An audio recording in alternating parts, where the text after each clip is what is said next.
আমাকে একটু বসতে যা মানে অনুমতি দেন বাবা। রানী বিলকিসের মসনদটাই পাশের কামরায় সাজিয়ে রেখে দিয়েছে সুলেমান নবী। দেখি মেয়েটা বোকা না বুদ্ধিমান।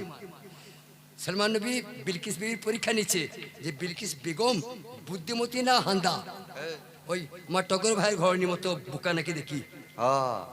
হ্যাঁ, উল্টো পাল্টা কথা বলো না। বললে বিলকিস হ্যাঁ, মসনদটা চিনতে পারছো?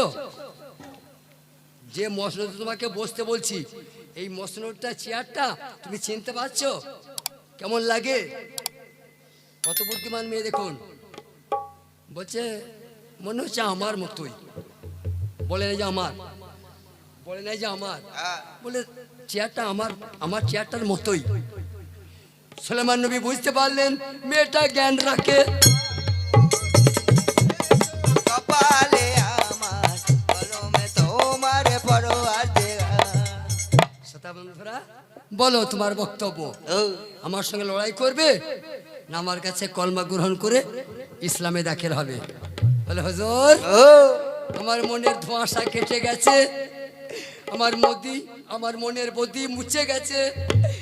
তুমি আল্লাহর নবী। আয় গো কি লিখেছো কপালে আমার কলমে তোমার পরোয়ার দেয়া। আজ আমার জীবন ধন্য হবে। ওগো আল্লাহর নবী, আজ আমার জীবন ধন্য হবে আপনি যদি আমাকে ওগো বায়াত করেন। আয় গো কি লিখেছো কপালে আমার কলমে তোমার পরোয়ার দেয়া। আপনি যদি আমাকে গ্রহণ করেন, আমাকে কলমা পড়ান, আমাকে পদস্তরে একটু স্থান দেন, আমি আমাকে ধন্য মনে করব। বাবা, যে আজকে আমি অবুঝ ছিলাম, অহংকারী ছিলাম, সূর্যের পূজারী ছিলাম, আজ আমি সত্যি করে আল্লাহ রসুলের পবিত্র চরণ মোবারক আমি আমার কলেজায় পেলাম। মানজার, সুলেমান নবী বলছে মানজার, আমার একটুখানি আশা আছে। কি আশা?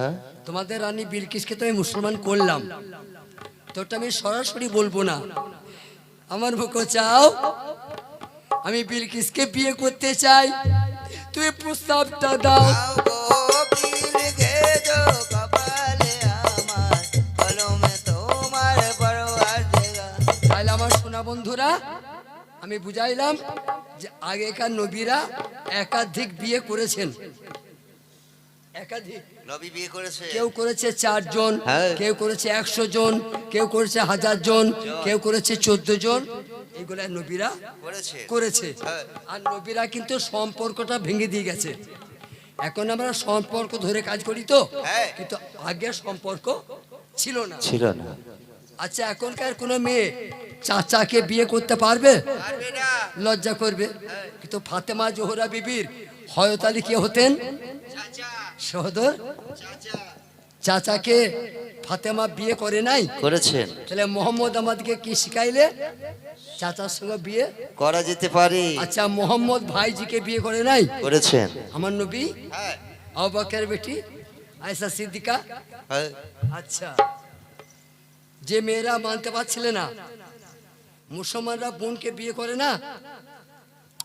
না, আগে সদ্দর বোনকে বিয়ে করতো, প্রথমে না সদ্দর বোনকে বিয়ে করতো।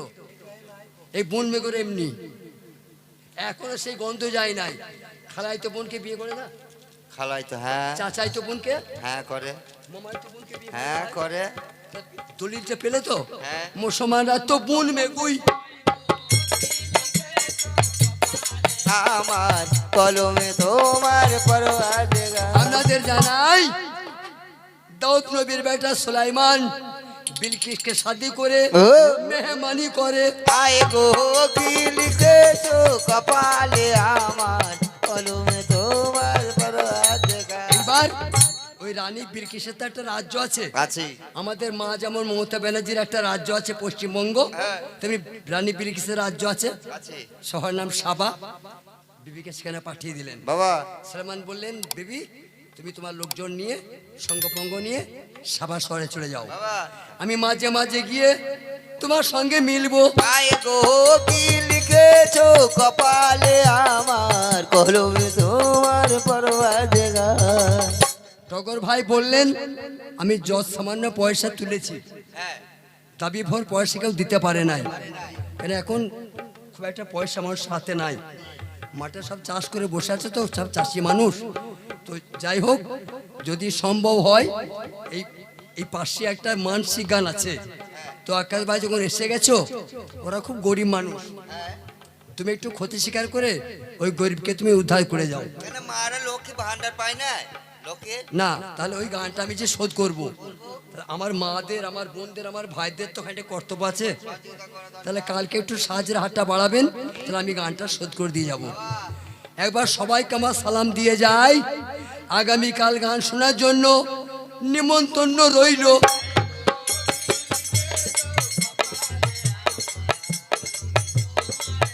একবার আল্লাহ আল্লাহ বলবেন সবে, অন্য বিচার করিব,